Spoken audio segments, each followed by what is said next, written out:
सचिन पायलट की गारंटी नहीं चली, हरीश मीणा जी की गारंटी नहीं चली। मानते हैं कि अब वो जो उनकी एक थी कि वो हैट्रिक बना चुके थे, तिगड़ी हो चुकी थी, वो अब खत्म हो गई है। लोकतंत्र में जनता की गारंटी चलती है, जनता ही मालिक होती है, जनता ही प्रतिनिधि चुनती है, जनता ही सरकारें चुनती है। तो नरेश मीणा की चुनौती अगर 2028 के अंदर फिर देखने को मिलती है तो पता नहीं कौन रहेगा, कौन नहीं रहेगा, कौन चुनाव लड़ेगा नहीं लड़ेगा, ये तो भविष्य के घर में है। राजेंद्र गुर्जर के लिए भीतरघात ज़बरदस्त है और ये कहीं ना कहीं आपको भी पता था।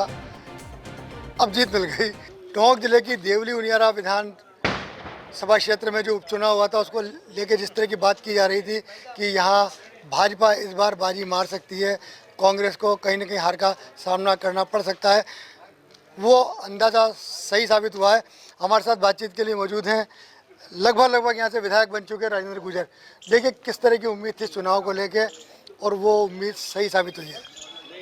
मेरे को तो जब टिकट पार्टी ने दिया उसी दिन लोगों ने मानसिकता बना ली थी, वे राजेंद्र गुर्जर को इस बार विधानसभा में पहुंचाएंगे और उन्होंने करके भी दिखाया है ये, और अपने मत और समर्थन से उम्मीद से ज़्यादा मुझे मत दिए हैं और मैं उनको सबको धन्यवाद देना चाहता हूं कि उन्होंने जिस प्रकार कहा वैसा करके दिखाया। देखिए जनता की मांग, जनता की वोट और जनता की मांग से आपको टिकट मिला, तो ये जीत किसको समर्पित करेंगे आप? बिल्कुल, ये जीत का श्रेय आम जन को जाता है, आम जनता को जाता है, कार्यकर्ताओं को जाता है और जिन्होंने मेरे को प्रत्यक्ष सहयोग किया उनको जाता है, क्योंकि उन लोगों ने जिस हिसाब से काम किया है वो मतलब सराहनीय है। देखिए खुद मुख्यमंत्री यहाँ आते हैं, दोनों उप मुख्यमंत्री यहाँ आते हैं, लगातार यहाँ सभाएं होती है। मंत्री कन्हैयालाल चौधरी का तो ये कहना था कि यदि मैं नहीं जीता पाया तो राजनीति छोड़ दूंगा। मतलब आपके ऊपर इतना बड़ा दाव खेला गया था, तो लगता है उनके दाव वादे गारंटियाँ सब पूरी हो गई हैं। माननीय मुख्यमंत्री जी, माननीय उप मुख्यमंत्री जी और हमारे हीरालाल जी नागर साहब, कन्हैयालाल जी चौधरी साहब, दामोदर जी अग्रवाल जी, हमारे प्रेमचंद जी बेरवा जी और हमारे सातों विधायक जो लगे हुए थे, सब लोगों ने प्रयास किया और उन्होंने जिस प्रकार सहयोग किया वो सब धन्यवाद के पात्र हैं। और उन्होंने जिस प्रकार प्रत्यक्ष रूप से मेरी मदद की, सहयोग किया, ये जीत उन्हीं को जाती है, इसका श्रेय उन्हीं को मिला। ये कांग्रेस बार बार ये कह रही थी कि नरेश मीणा भाजपा का मोहरा है, तो क्या ये जीत उस वजह से मिली है? नहीं, ऐसा कुछ भी नहीं है। तो जिस दिन टिकट तय हुआ था, मेरा शीर्ष नेतृत्व ने, प्रदेश नेतृत्व ने तय किया था, उसी दिन जनता ने मन बना लिया था कि भाई इस बार राजेंद्र गुर्जर को विधानसभा में पहुंचाएंगे। भाजपा के प्रत्याशी होने के नाते मैंने उनसे खूब आग्रह भी किया, उनसे निवेदन किया, तो उन्होंने बढ़ चढ़ कर इस बार उन्होंने आश्वस्त कर दिया था मुझे कि इस बार आप देख रहे हैं जिस प्रकार उन्होंने वोट दिया है, मुझे समर्थन किया है, वो तारीफ़ काबिल है। लेकिन नरेश मीणा जो है वो भाजपा के प्रति सॉफ्ट रहे हमेशा।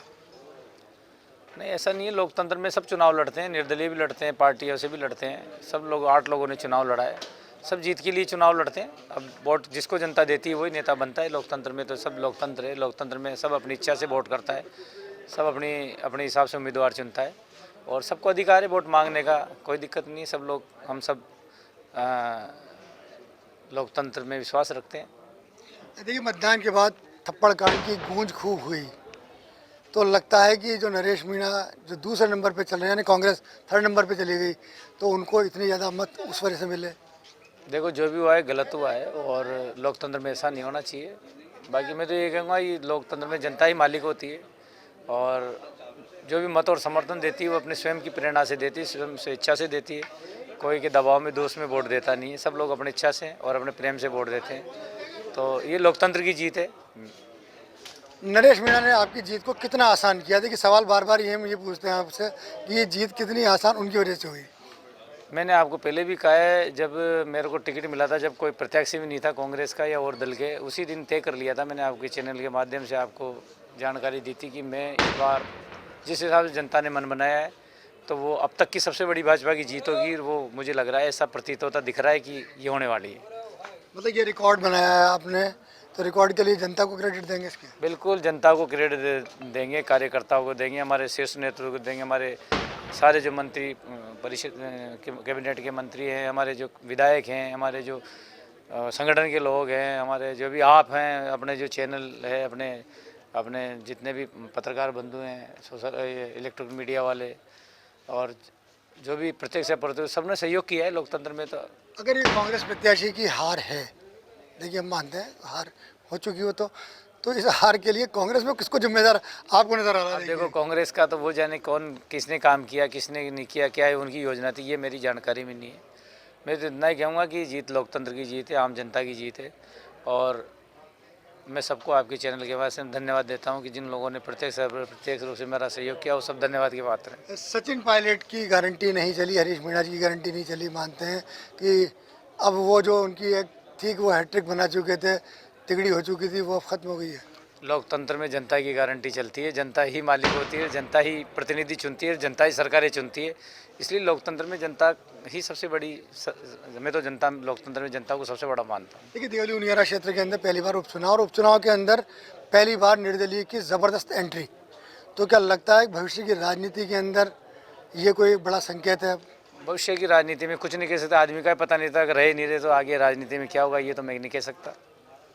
तो नरेश मीणा की चुनौती अगर 2028 के अंदर फिर देखने को मिलती है तो पता नहीं कौन रहेगा कौन नहीं रहेगा, कौन चुनाव लड़ेगा नहीं लड़ेगा, ये तो भविष्य के घर में है। देखिए ये बार बार थी कि राजेंद्र गुर्जर के लिए भीतरघात ज़बरदस्त है और ये कहीं ना कहीं आपको भी पता था, अब जीत मिल गई और आज भाजपा संगठन यहाँ से पूरा नज़ारा दे। लोकतंत्र में सभी लोग सहयोग करते हैं और सभी का मैं तो धन्यवाद देना चाहता हूँ आपके चैनल के माध्यम से कि प्रत्येक संगठन ने भी सहयोग किया, आम जन ने भी सहयोग किया। सब लोगों को आपके चैनल के माध्यम से मेरा जो सहयोग किया उन सबको धन्यवाद। तो राजेंद्र गुर्जर की निगाह अब किस सीट के ऊपर, सीट से मतलब विधानसभा में क्या मंत्री बनने की कोई? मैं तो एक साधारण सा कार्यकर्ता हूँ, एमएलए बन गया यही बहुत बड़ी बात है। अगर मंत्री बना दे तो पार्टी का विषय है वो क्या करते हैं, बाकी मैं तो यही चाहता हूँ कि मेरे को जनता ने विधायक बना दिया और मैं तो ईमानदारी से काम करूँगा पार्टी के लिए, जनता के लिए, जिन्होंने मेरे को और विश्वास किया है और मुझे उम्मीद से ज़्यादा मत दिए हैं। जिन्होंने भीतरघात किया उनको क्या मैसेज देंगे? नहीं ऐसा कुछ भी नहीं है, अब ये तो आपको पता किसने भीतरघात किया नहीं किया मेरी जानकारी में नहीं। मैं तो यही जानता हूँ कि सब लोगों ने मुझे मत और समर्थन दिया है, तो मैं तो सबको धन्यवाद देना चाहता हूँ आपके चैनल के माध्यम से। तो ये थे देवली उनियारा विधानसभा क्षेत्र से विधायक चुने गए राजेंद्र गुर्जर, जिनका कहना था कि वो भीतरघात जैसी बातें अब पीछे छोड़ आए हैं, उनकी निगाह आगे अपने क्षेत्र के विकास के ऊपर है। जीत के लिए वो पूरी तरह से अपने पार्टी के जो पदाधिकारी हैं उनको, सरकार को और जनता को आभार जताते हैं। राजस्थान तक के लिए टोंक से मैं मनोज तिवारी।